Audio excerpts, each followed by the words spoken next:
Huu ni ministry katika mji wa Nakuru.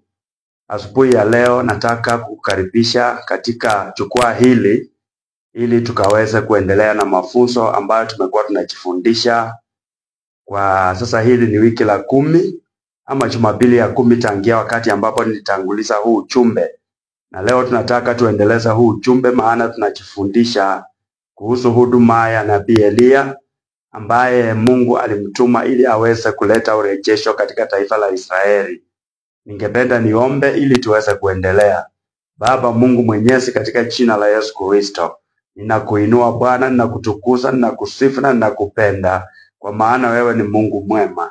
Umeinuliwa Baba yangu na umetukuka milele na milele. Angalia Bwana, asubuhi ya leo umenipa nafasi hii niweze kuwa katika hili jukwaa Bwana, niendeleza mafunzo ambayo Bwana nimekuwa nayafundisha, na ninaomba ya kwamba wewe mwenyewe ukaweze kuwa pamoja nami na ukadhihirisha hata nguvu zako na ukuu wako, ukibadilisha mioyo za wanadamu ambao wanasikiliza hii habari, kwa sababu ulimtuma Nabii Elia akaweze kuwageuza mioyo za Waisraeli ziweze kukurejelea wewe, wakati ambapo walikuwa wamejizamisha katika ibada ya sanamu iliyoanzishwa na Suleimani pamoja na Jeroboamu na Rehoboamu na wafalme waliowafuata. Tunapotembea katika mfalme hata Mungu Baba, hii njia ya ufumbuzi, tunaomba ya kwamba ukatupe masikio ya kuelewa na kufahamu na kuyashika. Na Mungu, tutakusifu kwa sababu wewe ni Jehova. Asante kwa sababu ya upendo wako mwingi ambao Bwana asubuhi ya leo umewaachilia katika maisha yetu. Sifa na utukufu zikakurudia, na ni katika jina la Yesu Kristo nimeomba nikiamini. Amen. Kwa hivyo leo nataka kuendelea, na leo tuko katika sehemu ya 10 ama tunaendeleza ujumbe wa huduma ya Nabii Elia, na leo nasema ya kwamba ni sehemu ya 10. Ninaenda kuongea kuhusu kusimamishwa kwa muda kwa huduma ya Elia. Tunaona ya kwamba Elia alikuwa ametumwa kufanya kazi kubwa sana, na hiyo kazi aliifanya, lakini alipofika mahali vitisho za Jezebeli zikaweza kumuweza, akaanza kutorokea maisha yake. Jumapili iliyopita tuliona jinsi ambavyo alivyoenda akasimama kwenye mlima wa Horebu, na vile ambavyo Mungu aliweza kukumbana pamoja na yeye na akamnenea, akampea mashauri, akampea instructions ambazo alifaa kuenda kuzitekeleza. Na tuliona ya kwamba wakati ambapo aliambiwa aende amtie mafuta yule ambaye anaitwa Azaheli akuwe mfalme wa Syria, nikawa nimesema ya kwamba wakati huo mfalme wa Syria alikuwa Ben-Hadadi, na akasema ya kwamba ukitoka pale uende umutie mafuta Jehu awe mfalme wa Israeli. Na ukumbuka ya kwamba katika Israeli wakati ule Ahab ndiye aliyekuwa anatawala.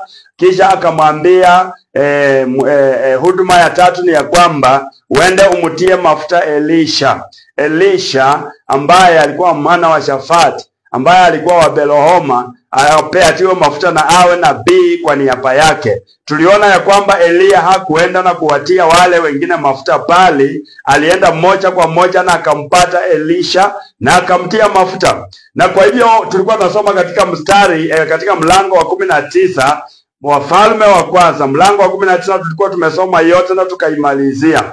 Siku ya leo nataka kunena kuhusu, Kiingereza inasema the pausing of the ministry of Prophet Elijah.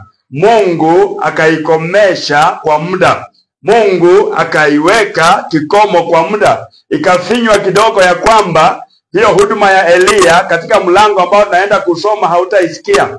Na mistari kadhaa utasikia ya kwamba mle ndani hakutakuwa na utendaji kazi wa huyu mtumishi wa Mungu ambaye anaitwa Nabii Elia, kwa maana amechoka tayari. Na ukumbuka hiyo safari alikuwa anakimbia, nikasema ilikuwa ni safari isiyokuwa na Mungu wa Israeli. Ikawa ni hatari sana kwa watumishi wa Mungu. Kama Mungu amekuita uweze kufanya kazi, unapaswa kuwa ya kwamba unamtegemea Mungu. Kumbuka nilitaja na nikasema ya kwamba Elia hakuweza kumtegemea Mungu kikamilifu. Alikuwa amewachinja manabii wa Baal, na alikuwa amefanya urejesho mkubwa sana katika taifa la Israeli, mpaka Israeli mzima wote wakaanguka kifutifuti na wakasema ati Bwana ndiye Mungu, Bwana ndiye Mungu, Bwana ndiye Mungu. Na ikarudiwa mara 2 kumaanisha ilikuwa inasisitizwa. Haleluya. Kwa hivyo nabii huyu Elia akaweza kuingiwa na uoga ambao alikuwa amewekwa na huyu mwanamke ambaye anaitwa Jezebel.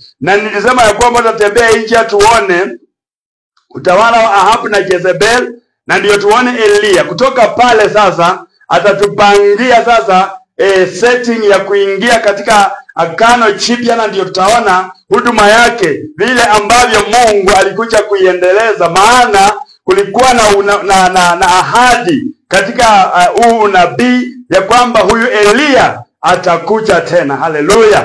Sasa siku ya leo nataka tuangalie masomo yetu, na sitakuwa nikisoma kila mahali, lakini wewe ambaye unaandika, andika kitabu cha Wafalme wa Kwanza mlango wa 20. Leo tunaenda kuangalia katika Wafalme wa Kwanza mlango wa 20. Hapo ndipo kunayo habari gemgem ya kumuhusu utawala wa huyu mfalme ambaye anaitwa Ahabu.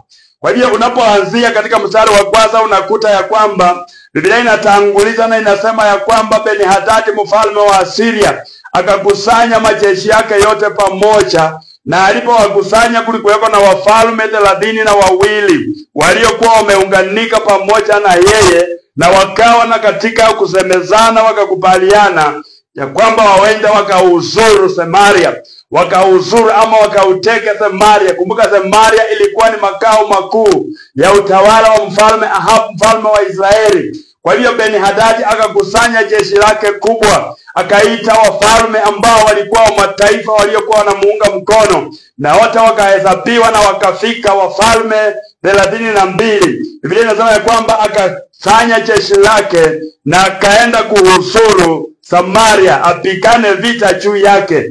Biblia inasema mstari wa 2 ya kwamba akatuma wachumbe kwa Ahabu mfalme wa Israeli katika mji, na akamwambia, hivi ndivyo Benihadadi anavyosema. Haleluya. Unaona tayari Mungu amesimamisha kwa muda, na ndiyo maana leo nataka tuingie katika haya mambo na tuone ya kwamba malalamiko ya Elia yamemsababisha ya kwamba sasa Mungu amemtoa katika jukwaa kwanza, akamweka kando, akamketisha mahali, na kisha Mungu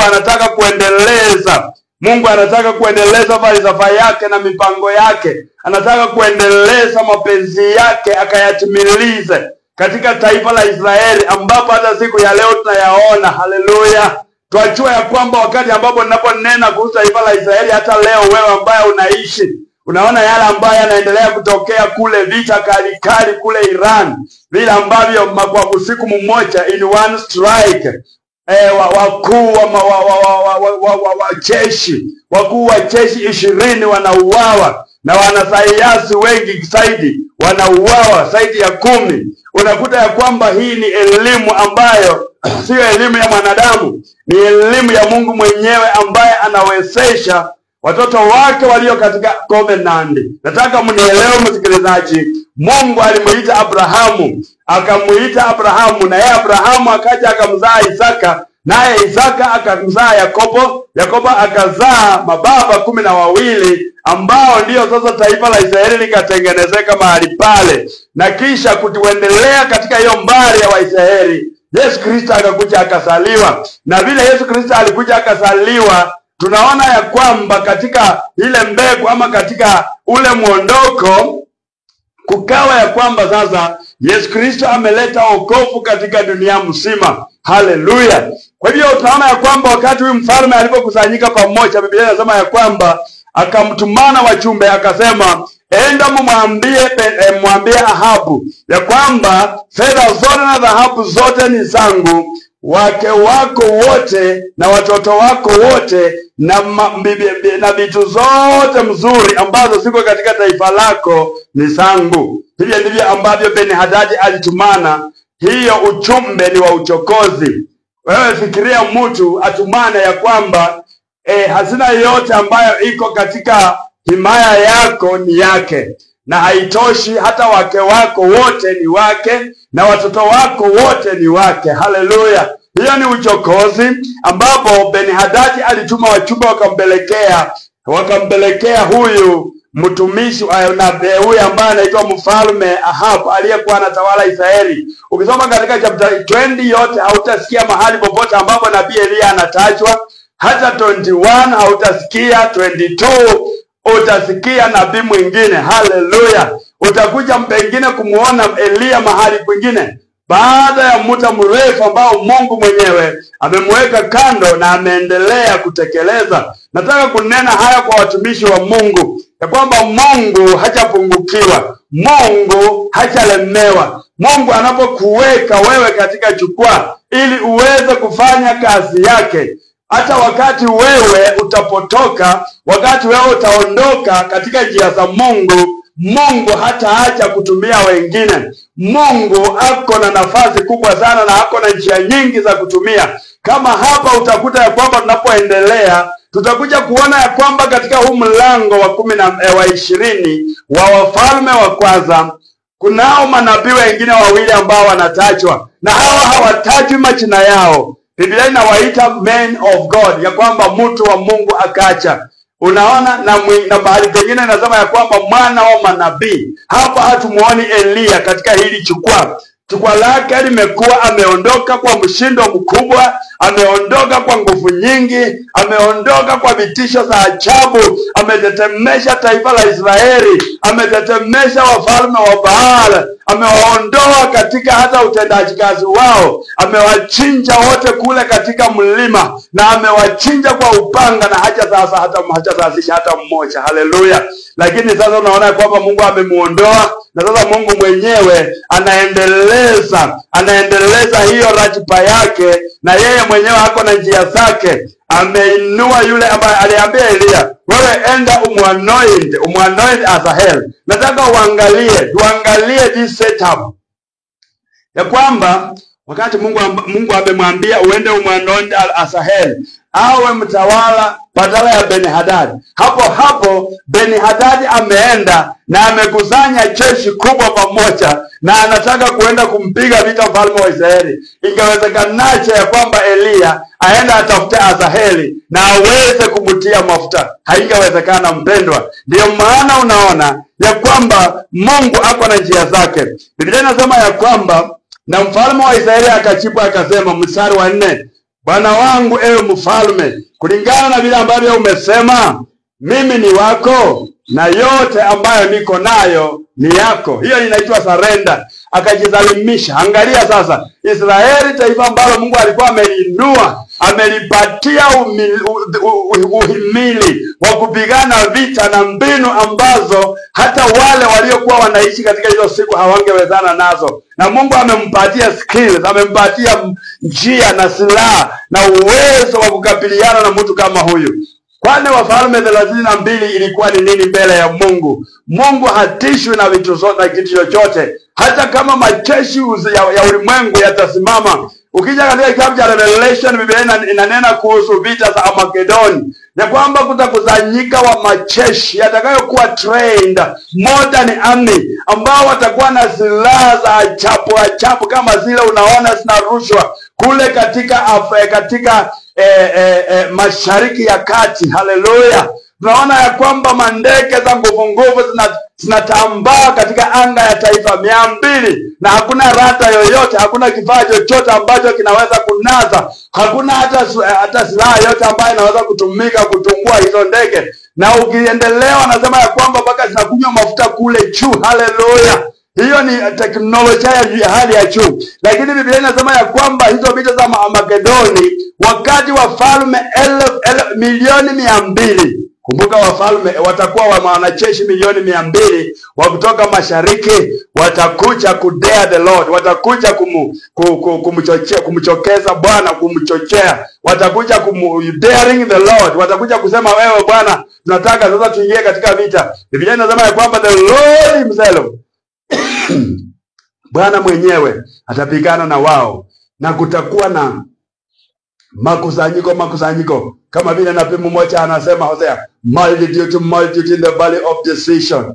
yaani makusanyiko makubwa katika bonde la kukata maneno, kwa maana siku ya Bwana karibu katika bonde la kukata maneno, ya kwamba mizoga italala juu ya mizoga zingine. Bwana mwenyewe atanguruma kutoka mbinguni. Haleluya! Huyo Mungu ni Mungu mkuu, Mungu mtakatifu aliye na nguvu. Leo akiamua kutetemesha ulimwengu mzima unatetemeka. Akiamua kuachilia mawe ya mvua yanaanguka, yanatandika sawasawa. Akiamua kuleta hata radi na kuleta hata upepo mkali, utaharibu kila kitu na hakuna kitu ambacho kitasalia. Kwa hivyo Ahabu, badala ya kumtegemea Mungu wa Israeli, akajilazimisha kwa urahisi, akasema ya kwamba mimi ni wako na kila kitu ambacho niko nacho ni chako. Haleluya! Huyo mfalme wa Syria hakukoma pale.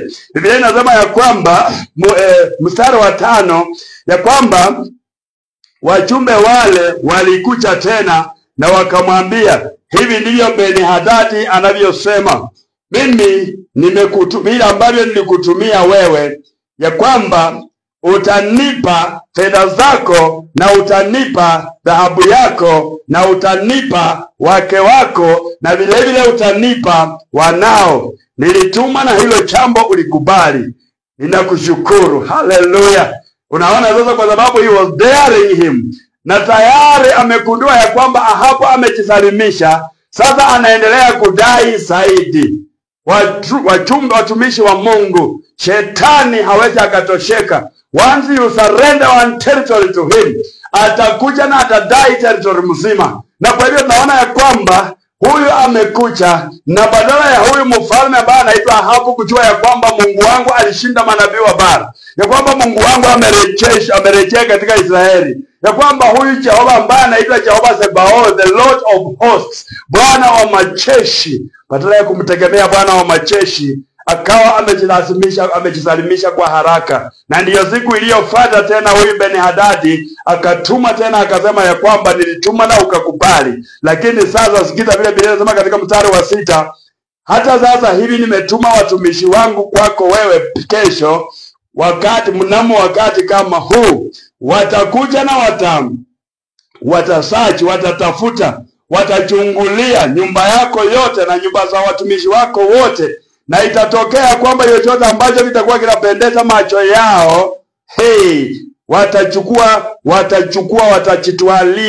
watachukua na waende nayo, na wewe useme kitu. Biblia inasema ndio mfalme wa Israeli akakundua ya kwamba this is too much. Hallelujah! Nashukuru Mungu kwa sababu hata kama alikuwa mtu ambaye ameanguka na ambaye anastahili kuondolewa katika utawala, lakini akajua ya kwamba hii nayo imezidi. Akasema hii hapana, sitakubali. Kwa hiyo Biblia inasema ya kwamba yeye akaita wale ambao ni viongozi, wazee wa nchi, na akawaambia, hebu nataka mfahamu, mimi nawaomba ninyi, angalieni huyu mtu jinsi ambavyo anavyotafuta vita, anatafuta mabaya juu yangu. Maana alinitumia wachumbe ili wachukue wake wangu na watoto wangu, na hata wachukue fedha yangu na dhahabu yangu, na mimi sikumnyima. Haleluya! Hiyo tayari alikuwa amekosea. Unawezaje kuruhusu mtu akuja achukue wake wako? Akuja achukue every married woman in the land, aende na yeye na watoto wote. Wewe upaki au na watoto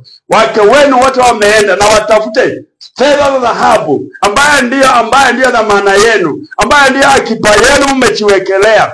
Anawezaje mtu akuje kirahisi hivyo na achukue? Haleluya! Kwa hiyo akasema hiyo nilikubali. Na hawa viongozi wakasema, hawa viongozi wa watu wakamwambia, usikubali na wala usishirikiane na yeye. Hata kwa hilo ombi la kwanza usikubali. Haleluya! Napenda hawa elders kwa sababu walikuwa na historia kuhusu Mungu wao. Mungu wao vile ambavyo alikuwa anapiga vita akitumia nguvu zake mwenyewe. Haleluya! Na utakuja kushangaa because hapa kuna kitabu ambacho naandika kinaitwa Mastering the War Tactics. Haleluya! Na nikawa nimecaption pale ya kwamba mbele ya Mungu kila kitu na chochote kinafanyika silaha. Everything and anything becomes a weapon. Kila kitu na chochote machoni pa Mungu, Maana utaona tutakapokuwa naendelea, vita zilipiganwa, Waisraeli wakaua majeshi wengi sana na umati mkubwa wa Syria. Na Biblia inasema watu wengine wakatoroka na wakaenda wakajificha mahali ambapo kulikuwa ukuta. Na ukuta ukawaangukia, ukaua watu 27,000. Unaona? Walienda kujikinga na ukuta mahali. Mungu akaamrisha ukuta, ukawafinya, ukawaua. That is why inasema machoni pa Mungu kila kitu na chochote kinakuwa ni silaha. Akiamua hata lightning utakuta wakati ule nitakuwa utakapokuwa unasoma kile kitabu utakuta vile nitakuwa nadhibitisha. Angalia Elisha wakati ambapo jeshi limekuja kumshika kwa sababu yeye ndiye anafunua siri. Biblia inasema ya kwamba mtumishi wake anaenda nje na analia, anasema tumeisha. Lakini Elisha anaomba Mungu, anasema chapa hawa watu na upofu.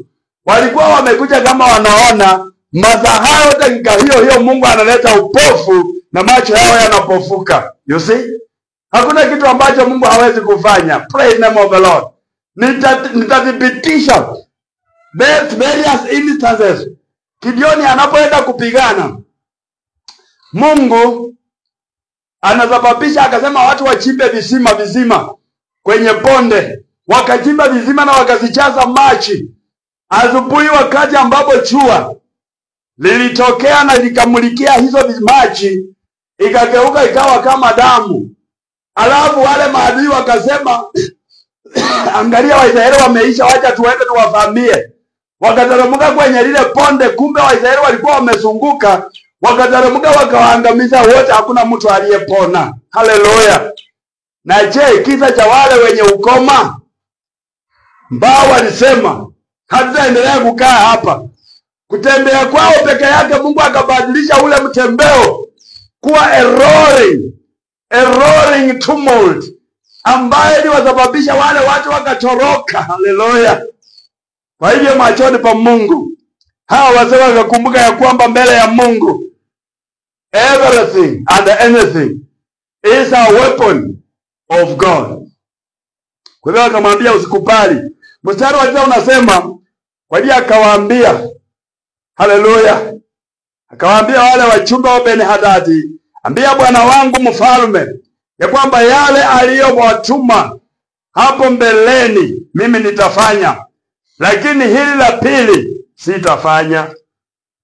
Na wachumbe wakaondoka wakapeleka neno kwa Ben-Hadadi. Haleluya. Praise the name of the Lord. Watazamaji wangu, nataka kuambia Mungu wetu ni Mungu wa mbinu. Ni Mungu ambaye huwezi ukamuelewa. Nataka uangalie hii picha ambayo naenda kuitoa hapa. Huyo mfalme ameambiwa kwa lile ombi la kwanza ulilotutuma, huyu mfalme hapo amekubali. Lakini hili la pili amesema haitawezekana. Haleluya. Jamaa ameketi pale anajibarisi tu, akiwa na wafalme 32. Yeye ni wa 33. Na ujue wale wafalme hawaja kucha bure. Wako na majeshi yao wameiweka tu pale. Wanangojea amri waondoke waende wawafamia wa Israeli. Na ninataka nikuonyeshe vile ambavyo Mungu alivyo na mbinu. Wakati wanaendelea waone ya kwamba huyu Ahab amekataa, na sasa waseme ondokeni tuende vitani. Bwana Mungu hakuwaruhusu wakae kitako na watulie. Haleluya. Nataka tusome mstari wa 10. Biblia inasema Ben-Hadadi akatuma ujumbe tena kwa Ahabu, akamwambia, miungu wanitendee vivi hivi na hata zaidi, kama vumbi ya Samaria. He says, if the dust of Samaria shall suffice for handfuls for all the people that follow me. Anasema ache. This is a parable. Ati miungu anifanya vivyo hivyo na hata zaidi. Kama mkono uliojaa vumbi ya Samaria, kama itawezekana hata mkono, yani ukienda Samaria kuchota vumbi upate mkono mmoja, inado hata anasema naenda kutifua kivumbi Samaria, na hiyo vumbi yote ya Samaria haitabaki hata mkono, ya kwamba mtu atakapojaribu kuchota mkono mmoja ambao umejaa kiganja hivi cha vumbi Samaria hatapata. Hivyo ndivyo anavyosema. Anaonyeshana vile ambavyo anaenda kuhusuru Samaria, na vile ambavyo anaenda kuacha Samaria katika hali ya ukiwa, vile ambavyo anaenda kuangamiza Samaria. Haleluya! Vile ambavyo ataacha Samaria ikiwa kiwango ya kwamba hata kiganja kimoja hiki cha mkono ukijaribu kuchota vumbi ya Samaria hautapata chochote. Hivyo ndivyo anavyosema. Sikiza mstari wa 11. Biblia inasema, naye mfalme wa Israeli akasema, enda mumwambie. Hallelujah.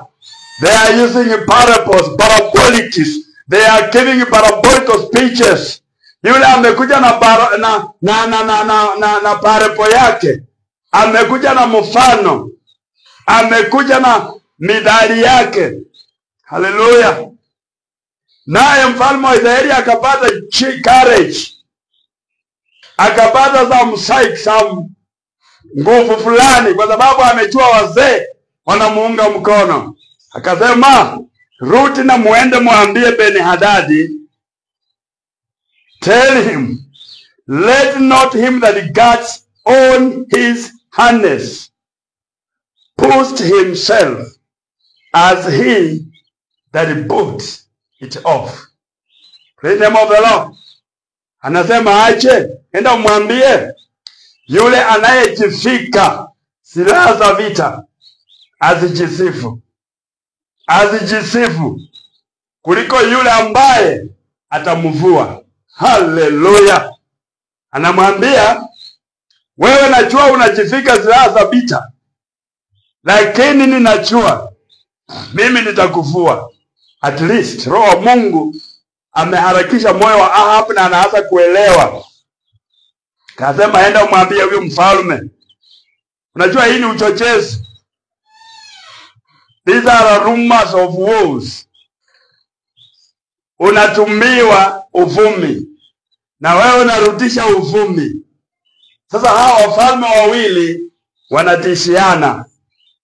Ben-Hadadi akapelekewa hayo maneno. Haleluya. Maana 12 nasema ilikuja kutimia ya kwamba Ben-Hadadi alipoisikia huu ujumbe, alikuwa yeye pamoja na wafalme wale ambao alikuwa amewaita pamoja na watumishi wake walikuwa wakinywa. Hallelujah. They were drinking themselves to drunk. Sikiza vile Biblia inasema mstari wa 12, niruhusu somo kwa Kiingereza. And it came to pass when Ben-Hadad heard this message, as he was drinking, he and the kings in the pavilions, but he said to his servants, set yourselves in array, and they set themselves in array against the city. Ikaja ikatimia, wakati ambao wamekaa pale hawakuwa wanakaa wakiwa timamu. Mungu amewasababisha pombe imeletwa na wao walikuwa wanakunywa. Na wewe unajua madhara ya pombe. Wakati mtu amekunywa, you lose sense. Hata balance yako haiwi mzuri. So hawa ni walevi. Wanajisikia wanasema wacha tuende wataona. Mlevi ambaye hata anafuruta tuseme ni mshale, anaelekeza adui, anakuta ameelekeza jeshi yule aliye upande wake. Anarusha, anafikiria amemuua Mwisraeli, kumbe anamuua Msiria. So walikuwa wanalewa. Mara moja wakasema kila mtu achukue silaha yake dhidi ya mchi 13. Na tazama, sikiza sasa 13. Ndio uelewe ya kwamba Mungu alikuwa amesimamisha huduma ya nabii Eliya. 13 inasema, and behold there came a prophet to Ahab. Tazama kukacha nabii, si Eliya. Praise the name of the Lord. Si Eliya. Kama angekuwa ni Eliya, Biblia ingemtaja. Maana kule nyuma kila kitu ambacho kilikuwa kinahusu nabii Eliya, Mungu alikuwa anataja jina lake. Na sasa hapa kukaja nabii mwingine in Israel. Eliya alikuwa nabii wa moto, lakini angalia Mungu amemweka kando. Sasa anaanza kuinua manabii wengine wadogo wadogo. Akamleta nabii, akaja kwa Ahabu na akamwambia, hivi ndivyo Bwana Mungu anasema, je, umeona umati huu wote mkubwa? Tazama, naenda kuwaweka, kuwatiisha mikononi mwako siku ya leo, na wewe utajua mimi ni Bwana. Hallelujah. That is what that prophet came and spoke. Akasema, ninajua bado haujajua mimi ni Bwana. Bado uko na ushawishi na tukutuku. Bado uko na some doubt. Uko na shaka. Lakini nataka utajua leo. Unaona huu umati wote ambao unauona? Haya ni mawasiliano ambayo Mungu amemtuma huyu nabii ambaye hatupewi jina lake. Kunao manabii katika Biblia ambao hatujaambiwa walikuwa wanaitwa nani, na hatujaambiwa walikuwa wanaishi wapi. Biblia inatuambia tu kukaja na nabii wa Mungu, a prophet of God. Hallelujah. During the time, alikuja wakati ambapo ni prophet Elijah alikuwa anafanya kazi, lakini Mungu ameweka boss. Praise the name of the Lord. Hallelujah. Biblia inasema Mungu akamwambia, umeona huu umati mkubwa, angalia naenda kuuweka, kuutiisha mikononi mwako siku ya leo, na sababu ya kufanya hivi mimi nataka wewe uchue. Nataka uchue ya kwamba, nataka uchue ya kwamba I am the Lord. Hallelujah. I want you to know that I am the Lord. Hivyo ndio Mungu alisema. Hallelujah. The Lord God, Jehovah. Mungu mkuu, Mungu wa majeshi. Mungu wa Ibrahimu, Mungu wa Isaka, Mungu wa Yakobo. Baba wa Bwana wetu Yesu Kristo. Mungu wetu na Baba wetu. Mtakatifu wa Israeli. Ni Mungu ambaye ni mtakatifu na ni mkuu. Akaikuja na akaambia Ahab, umati huu wote unauona kama tu siku za Moses, wakati walipokuwa wanaelekea katika promise ambayo Mungu alikuwa amewaitia.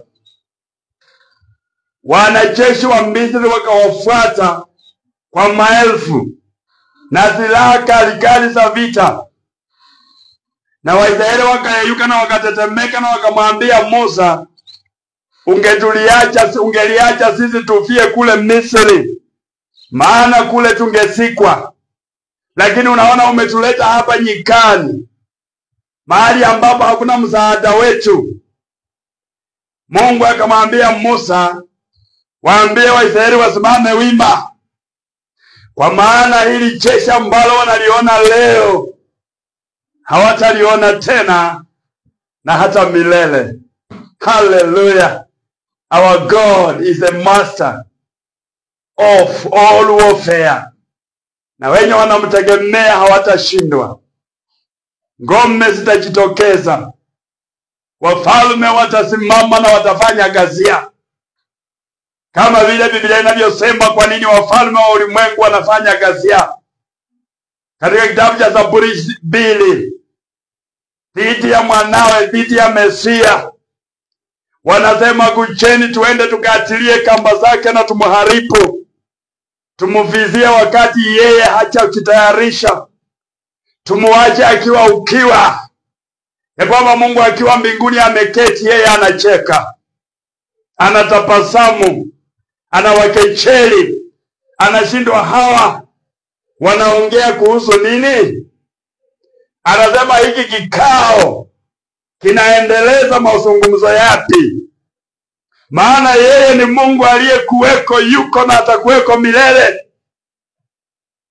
Is not constrained, hajapunguzwa na nyakati. Yeye ndiye mwenye nyakati. Haleluya. Yeye ndiye mwenye nguvu zote za kuu zaidi, atatawala. Wewe uamini usiamini, time will tell. Wakati utaelezea. Hata wenye hawaamini ya kwamba Mungu yupo wanajiita atheists. Haleluya. Wenye wanaamini katika theories tofauti, siku moja you will know that he is the Lord. And unasikia anaambia Ahab, hawa wote unaoona, huu ufalme wote, huu mkusanyiko mkubwa ambao unaona, I'm going to deal with them. Na wewe utajua ya kwamba mimi ni Bwana. Hallelujah. Biblia inasema mstari wa 14, I love this.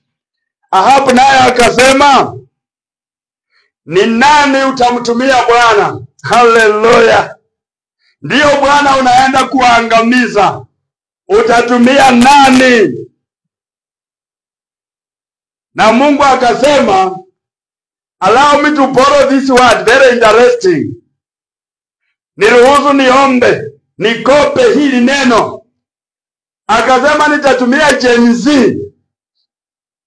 Hallelujah. Naenda kutumia Gen Z, this younger generation.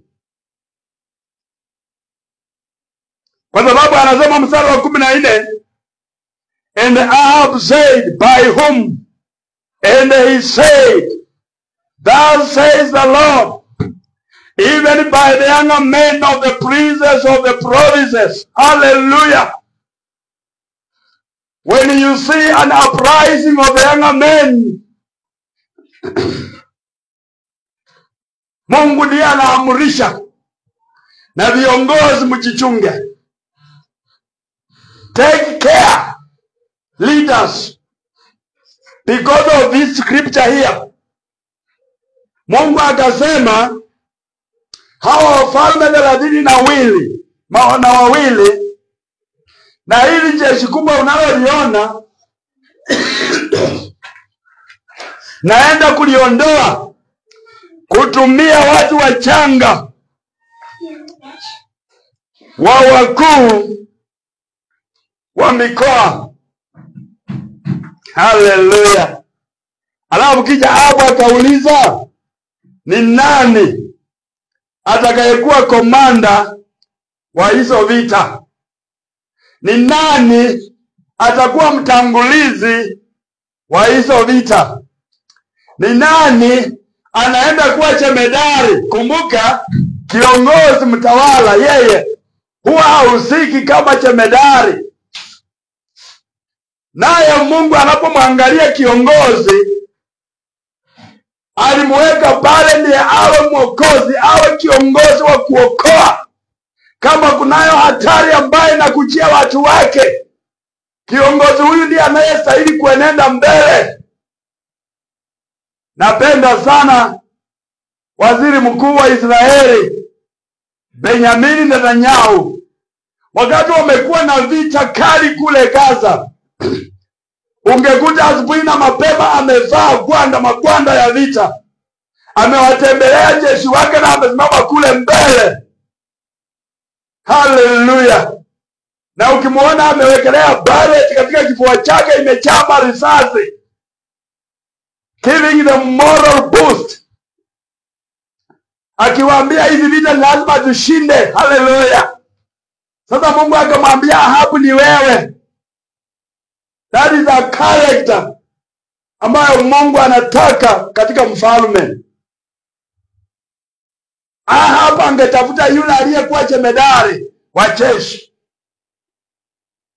Mungu akamwambia sio huyo, ni wewe. Mstari wa 15. Kisha yeye akahesabu Gen Z wana wa wakuu wa mikoa, na walikuwa 232. Hallelujah. Walikuwa 200,000.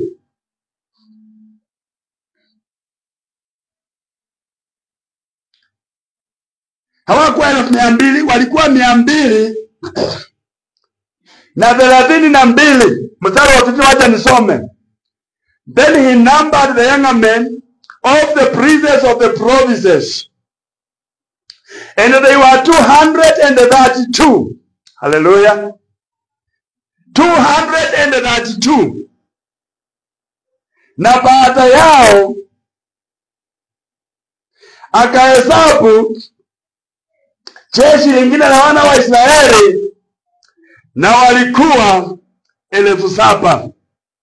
Naenda kukomea katika mstari wa 20. 16 inasema, na wao wakaondoka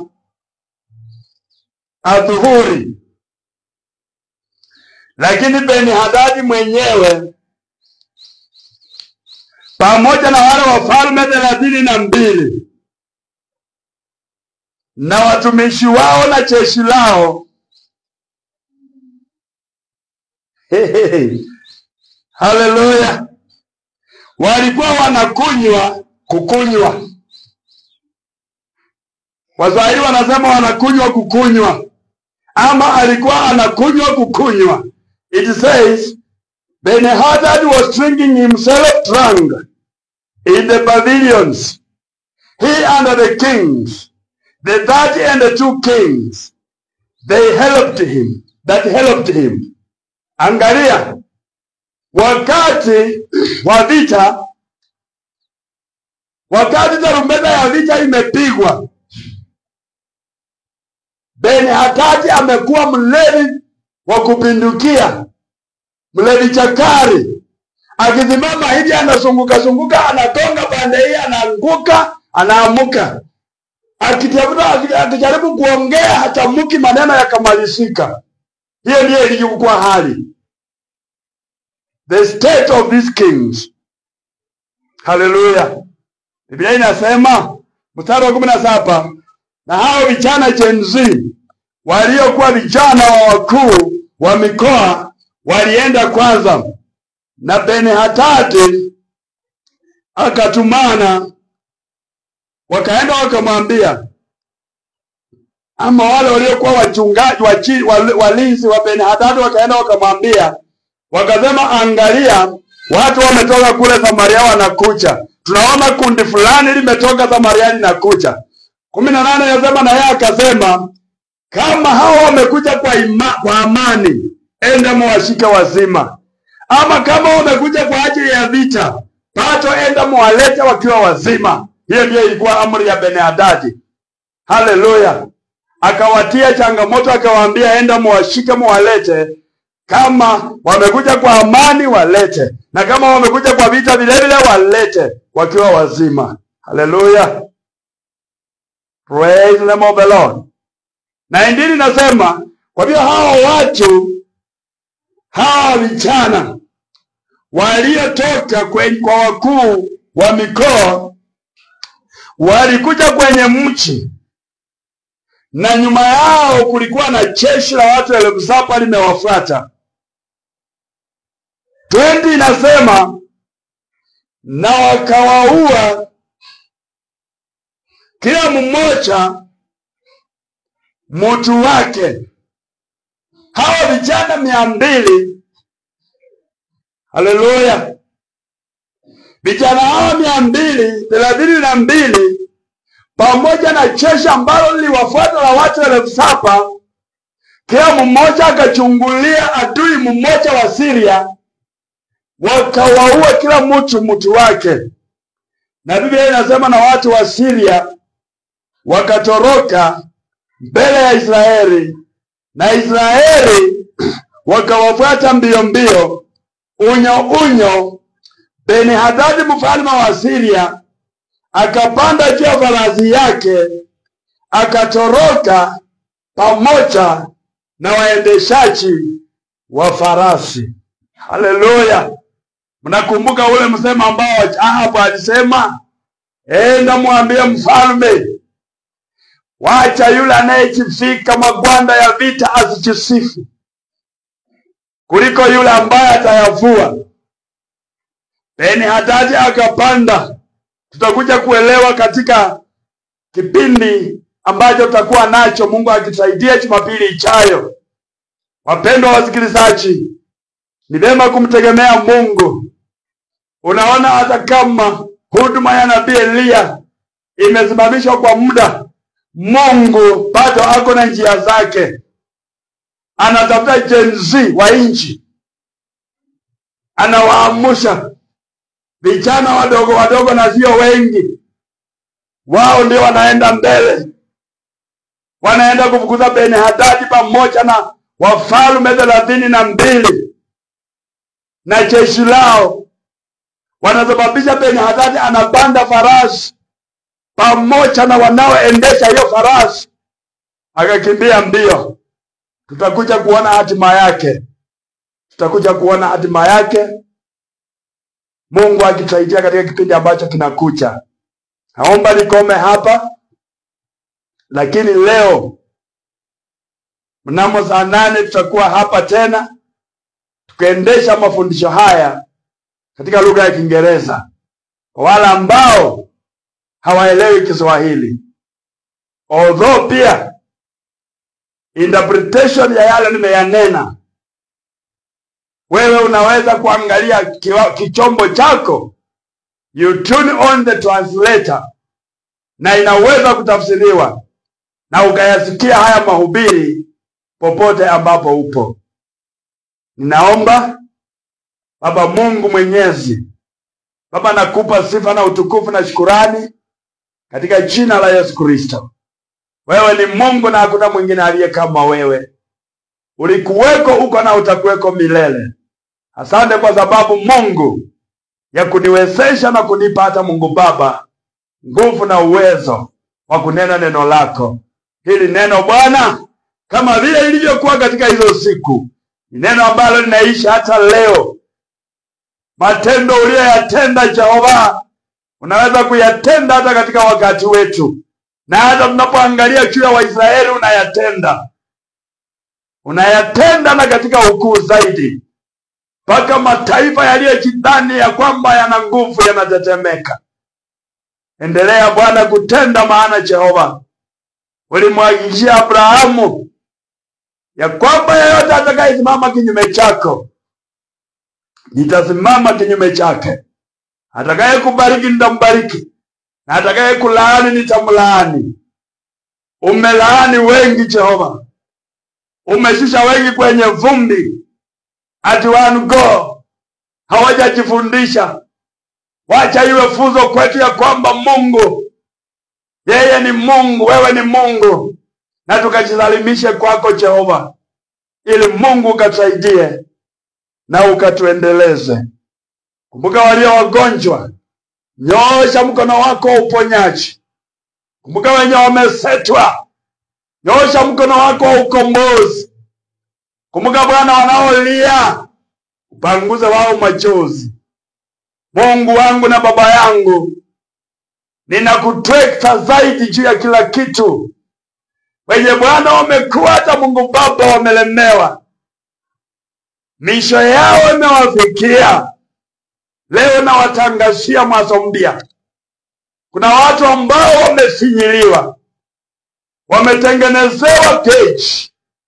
I pray that you loosen even the perimeters of their cages, ili ya kwamba Mungu waweke huru. Fungua watu wako Jehova. Tembelea kanisa lako ulimwenguni kote. Uweze kuasisha the fire of revival Jehova. Ya kwamba Mungu wakati watakutambua na wajua ya kwamba wewe ndiwe Mungu, kila mtu hatakuhofu.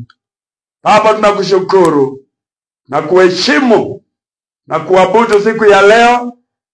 Naombea hata ibada hii ambayo utakuwa nayo hapa, utakuwa pamoja nasi. Utajidhihirisha Baba wetu. Mungu, utatembea kwa ukuu zaidi utakapokuwa naendesha ujumbe